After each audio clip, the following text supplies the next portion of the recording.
So I'm not JB Ellis. I mean, I got a beard like him. You know what I'm saying? He's been kind of letting his grow lately. I'm proud of him. I'm normally the producer, but tonight I'm producer and QB2, or in this case, relief pitcher. Welcome to Cubfidential. I'm Denzel Snipes, and tonight it's just me and one other. It's getting down the home stretch of the season. The Cubs have officially been eliminated from postseason contention, but hey, maybe they can end pretty strong. Last year they ended with 83 wins, and maybe just maybe they could end with one or two more. But you know what? Let's go ahead and bring our brother Botkins on real quick to get his thoughts about what's been going on with these Cubbies. What's going on, brother? What's on, Denzel? I mean, it's another disappointing season. Like that's what it comes down to.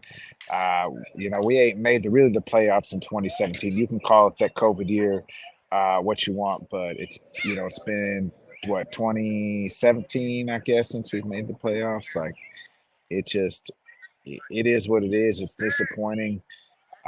We're gonna have to go out and figure this thing out in the postseason. I feel like getting Greg Council was a step, but you can't pinch pennies and expect to win, and that's what we've been doing. Yeah, no, totally understandable, and with something because getting Craig Counsell was a good step. I think the Cubs and we'll have the wrap up of the season episode after the postseason's over with after the World Series. But I'll just mention this right now. Down the stretch, the Cubs did leave a lot of money on the table. You can't lose the series to the Athletics, and you're still in the wild card race. That's just for example. Yeah, it was too many games down the stretch, and we talked about it all year. The bullpen was horrendous all season. So we got to figure that out. It looked like maybe Porter Hodge can be the closer of the future, but we still don't know if that's the answer. I didn't. I don't know. Understand about bringing Steele back for when they did. They should just maybe shut him down when he went on the IL. But nonetheless, it is what it is. We did find some bright spots. We got a center fielder in PCA. You got a first baseman in Bush. So they're going to have to figure this thing out. All season it's just we lost the teams that we probably should have won. That and you can't do that if you're going to be playoff aspirations. Yeah, and you know what? But I will ask you this much. Man, I would hate to lose him on the Astros. But if he had to go, what would you think about getting third baseman Alex Bregman? Yeah, the Cubs need a power hitter. We need a bona fide stud. I saw a report today that we might be looking at front of the line pitching, but to me, we need like an absolute power hitter. So Bregman would be we need a third baseman. Bregman would be perfect. I don't think the problem is with his age. You know what I mean? I'd like to stay a little younger, but Bregman's would be a good veteran to add on this team. Yeah, no, absolutely. I think he'd be a great addition anywhere. But just real quick, we'll get into some of these right here. So the series against the Nationals, the Cubs did take three or four from them, and hey, Imanaga got to win number 15 in the shutout win on the 22nd. So your thoughts about that? Yeah, I mean, he's been the bright spot all season. Could be if we were in contention, he might have pushed Sale to be the Cy Young, but unfortunately, we weren't in contention, so that's not gonna, we're not gonna, he's not gonna get enough votes. I think had he started every game, the Cubs won 60 or 70% of the games he started. So imagine if he starts all six games or all, just nonstop, maybe the Cubs are doing a little bit better. But good season for him. He's been the bright spot, exactly what we needed. But it'll be we need Steele to get healthy and maybe add a third guy. We probably say goodbye to our longtime good friend Kyle Hendricks. Probably so. What do you think about bringing Steele back next year? Oh yeah, 1,001%. I mean, Steele's under contract. You got to. He's going to be the ace. I've said he's John Lester esque, and that's exactly who he is. Hmm. Okay, no, absolutely, and you know what? Here's another one right here, and that's Cody Bellinger. Um, him being him being healthy has worked wonders for the Cubs. And as you can see, on the 24th, he drove in 4 RBIs en route to a 10-4 victory over the Phillies. And Smiley got win number 4. He's 4-6. But your thoughts on that? Yeah, it'd be interesting what happens with Cody. He's got an opt-in clause or an opt-out clause after this season. I don't really know where you put him.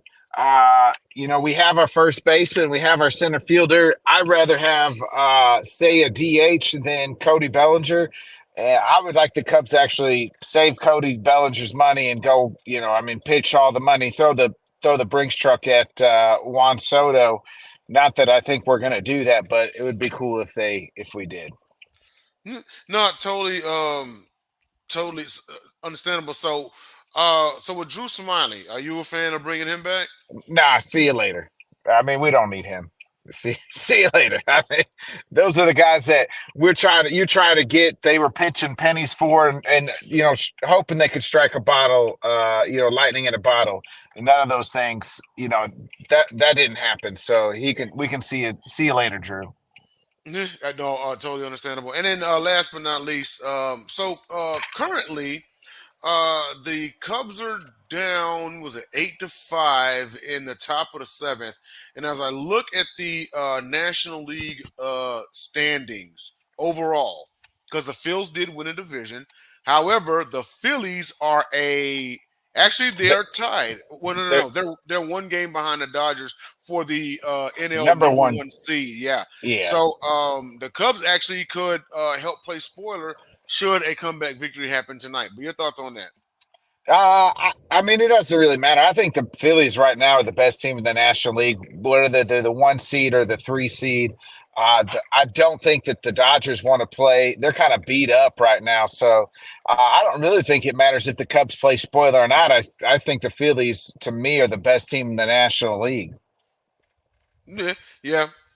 So even if they did lose tonight, well, they got one more series, this coming week, and so basically you're saying it wouldn't really matter either way.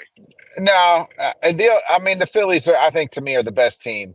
The Dodgers will probably crumble. They don't want. They're struggling right now. They lost to the Padres last night as the Padres clinch, and the Padres have kind of owned them and played really well this season. So I don't think. I just think the Phillies. They've been there and done that.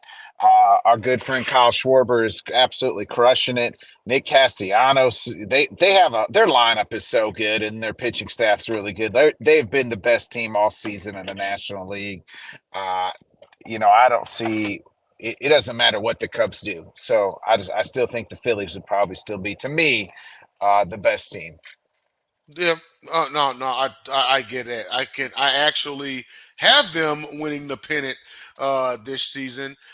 If it came down to Phil's Dodgers, and we do a postseason, of course, on Cubfidential, even though the Cubs aren't in it, but we're kind of the only baseball show on the network, so someone's got to cover the playoffs, right? But Amen. we'll go into it in a postseason. It's gonna come up pretty quick here. The wild card series actually starts next week. Um, I think the Astros won a division last night, and they're pretty much locked, and they are locked in the 3 seed.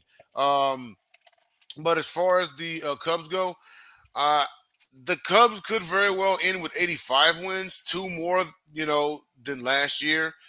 Didn't move the needle any, but again, they did leave a lot of money on the table. And we went through the stretch, man, of like 2 months. The Cubs would surprise us against contenders, and then they trip up to teams that they should have theoretically crushed. Yeah. Again, we said it all year. It was the bullpen that cost you so many games. The lineup got better. I felt like as the year went on, as far as like runners in scoring position and things like that. But we weren't good enough. We don't have enough talent or experience to have a bad bullpen, and be bad at the multiple things that we were bad at. That June, July stretch just absolutely destroyed our season. Yeah. And then seemingly like they picked it up and played ball in August, and not saying that it was too little too late, but June, July, they just kind of fell by the wayside in the division. Because when was the last time that they were in last place? Like they're gonna finish second, and I mean for anybody else going from last to second, pretty good. But at Yeah, that time period, they fell so far back, and the Brewers are not known for slipping like that. This yeah. The isn't. Brewers Oh, go ahead. I'm the, sorry. the Brewers played standard baseball all season. Like they just played good round baseball. Like they don't have flashy, they don't have the big names. They just play good sound baseball and found ways to win. This is a team that lost their manager and lost their ace, and they still continued to find ways to win. Like the Cubs have no excuses. We're the third biggest market in all of baseball, and we're out here finishing second, 7 games behind a team who lost their manager and their best pitcher, and we still can't figure it out. Yeah. Yeah, no, I totally get it. Well, hey, listen, I know this is a bit of a short show. Thanks for coming on a bit of well, not really short notice, but I know you at the Suns practice and everything. But yeah, but we will go ahead and get off the air, everyone. Thank you for those who did tune in, and we'll see you all next week when the playoffs begin. So for Hot Bockins, I'm Denzel the Sniper. We will see you all next week. Later.